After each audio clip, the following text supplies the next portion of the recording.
Welcome back. ರಾಜ್ಯ ರಾಜಕೀಯಕ್ಕೆ ವಾಪಸ್ ಆಗುವ ಮುನ್ಸೂಚನೆಯನ್ನ ಕೊಟ್ಟಿದ್ದಾರೆ ಎಚ್.ಡಿ. ಕುಮಾರಸ್ವಾಮಿ. ಸಂಕ್ರಾಂತಿ ದಿನ ಕಾರ್ಯಕರ್ತರಿಗೆ ಎಚ್ಚರಿಕೆ ಸಿಹಿ ಸುದ್ದಿಯನ್ನ ಕೊಟ್ಟಿದ್ದಾರೆ.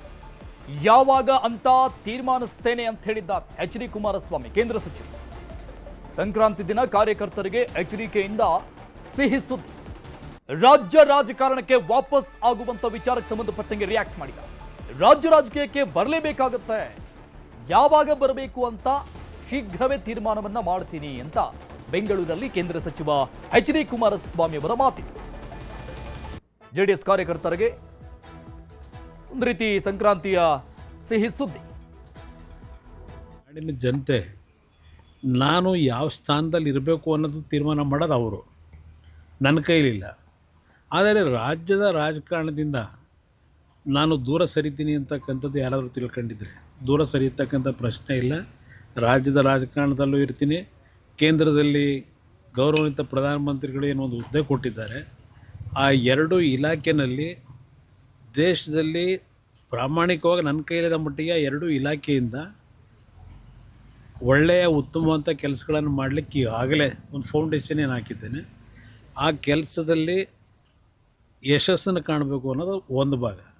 ರಾಜ್ಯದ ರಾಜಕಾರಣಕ್ಕೆ ಯಾವ ಸಮಯಕ್ಕೆ ಬರಬೇಕು ತೀರ್ಮಾನ ಬರ್ತೀರಾ ಒಟ್ಟು ಬರಲೇಬೇಕಾಗತ್ತಲ್ಲ, ಅದರಿಂದ ನೋಡೋಣ. Yes sir, thank you so much. ಈ ಬಗ್ಗೆ ಡೀಟೇಲ್ಸ್ ಕೊಡ್ತಾರೆ ನಮ್ಮ ಪ್ರತಿನಿಧಿ ಕೃಷ್ಣ ದೂರವಾಣಿ ಸಂಪರ್ಕದಲ್ಲಿದ್ದಾರೆ. ಕೃಷ್ಣ, ಒಂದು AI ವಿಡಿಯೋ ಎಚ್.ಡಿ. ಕುಮಾರಸ್ವಾಮಿ ಅವರದ್ದು ಸಿಕ್ಕಾಪಟ್ಟೆ ವೈರಲ್ ಆಗಿತ್ತು.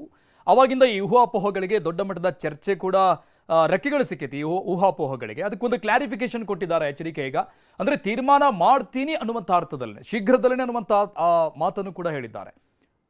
ಖಂಡಿತವಾಗ್ಲೂ ಅರುಣ್, ಮುಖ್ಯವಾಗಿ ನೀವು ಹೇಳ್ದಂಗೆ ಈ ವಿಡಿಯೋ ಏನೋ ಭಾರಿ ದೊಡ್ಡ ಮಟ್ಟದ ಸದ್ದು ಮಾಡಿತ್ತು.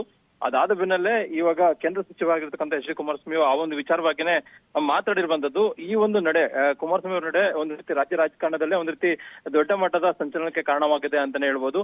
ಯಾಕಂದ್ರೆ ಈಗಾಗಲೇ ಕಾಂಗ್ರೆಸ್ ಸರ್ಕಾರ ಬಂದು ಎರಡೂವರೆ ವರ್ಷಗಳು ಆಗ್ತಾ ಇದೆ. ಇಲ್ಲೊಂದ್ ಕಡೆ ಅಧಿಕಾರದ ಹಂಚಿಕೆ ವಿಚಾರದಲ್ಲೂ ಕೂಡ ಪೈಪೋಟಿ ನಡೀತಾ ಇದೆ ಒಂದ್ ಕಡೆ ಕಾಂಗ್ರೆಸ್ ಅಲ್ಲಿ, ಮತ್ತೊಂದ್ ಕಡೆ ಸರ್ಕಾರದ ವರ್ಚಸ್ಸು ಕೂಡ ಕಳ್ಕೊಳ್ತಾ ಇದೆ ಅನ್ನೋ ಮಾತನ್ನ ಪ್ರತಿಪಕ್ಷಗಳು ಕೂಡ ಆರೋಪವನ್ನ ಮಾಡ್ತಾ ಇದ್ದಾರೆ. ಹೇಗಾದ್ರೂ ಮಾಡಿ ಕಾಂಗ್ರೆಸ್ ಸರ್ಕಾರವನ್ನ ಸೋಲಿಸಬೇಕು, ಅಣಿಬೇಕು ಅನ್ನೋ ಕೂಡ ಬಿಜೆಪಿ ಮತ್ತು ಜೆಡಿಎಸ್ ನಾಯಕರು ಮೈತ್ರಿಯನ್ನ ಮಾಡ್ಕೊಂಡು ಬರುವಂತ 2022 ಚುನಾವಣೆ ಕೂಡ ಗೆಲ್ಲುವಂತೆ ನಿಂತಲು ಕೂಡ ತಂತ್ರಗಾರಿಕೆಯನ್ನ ಮಾಡಿದ್ದಾರೆ. ಇಂತಹ ಸಂದರ್ಭದಲ್ಲಿ ಕೇಂದ್ರ ಸಚಿವರಾಗಿರ್ತಕ್ಕಂಥ ಎಚ್.ಡಿ. ಕುಮಾರಸ್ವಾಮಿ ಸದ್ಯಕ್ಕೆ ಕೇಂದ್ರದಲ್ಲಿ ಮಂತ್ರಿಯಾಗಿದ್ದಾರೆ. ಈಗ ಎಲ್ಲೋ ಒಂದ್ ಕಡೆ 2022 ಚುನಾವಣೆ ಮತ್ತೆ ರಾಜ್ಯ ರಾಜಕಾರಣಕ್ಕೆ ಬರ್ತಾನೆ ಅನ್ನೋ ಒಂದು ಪರೋಕ್ಷವಾದಂತಹ ಸಂದೇಶನ ಈಗಾಗಲೇ ಕುಮಾರಸ್ವಾಮಿ ಅವರು ಕೊಟ್ಟಿರುವಂತದ್ದು. ಒಂದ್ ಕಡೆಗೆ ಕುಮಾರಸ್ವಾಮಿ ಅವರು ಮತ್ತೊಮ್ಮೆ ಮುಖ್ಯಮಂತ್ರಿ ಆಗ್ಬೇಕು ಅನ್ನೋ ಒಂದು ವಿಚಾರ ರಾಜ್ಯ ರಾಜಕೀಯ ವಲಯದಲ್ಲೂ ಕೂಡ ಒಂದಷ್ಟು ಚರ್ಚೆ ಕೂಡ ಆಗ್ತಾ ಇದೆ. ಮತ್ತೆ ಈಗಾಗಲೇ ಮೈತ್ರಿ ಇರತಕ್ಕಂಥ ಸಂದರ್ಭದಲ್ಲಿ ಜೆಡಿಎಸ್ ಕೂಡ ಬಿಜೆಪಿಯ ಜೊತೆ ಮೈತ್ರಿಯನ್ನ ಮಾಡ್ಕೊಂಡಿದೆ.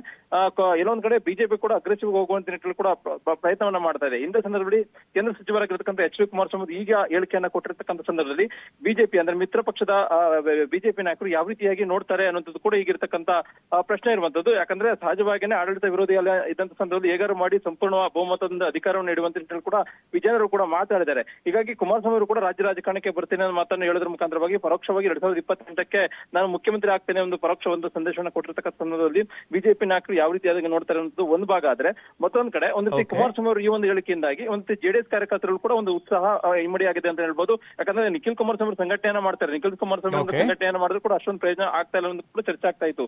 ಈಗ ಕುಮಾರಸ್ವಾಮಿ ಅವರು ಈ ಒಂದು ಹೇಳಿಕೆ ಕೊಟ್ಟಂತ ಸಂದರ್ಭದಲ್ಲಿ ಸಹಜವಾಗಿಯೇ ಜೆಡಿಎಸ್ ಒಂದು ರೀತಿ ದೊಡ್ಡ ಮಟ್ಟದ ಒಂದು ರೀತಿ ಬಲ ಕೊಟ್ಟಂತಾಗುತ್ತೆ ಅಂತ ಹೇಳ್ಬೋದು. Arun, thank you Krishna, details.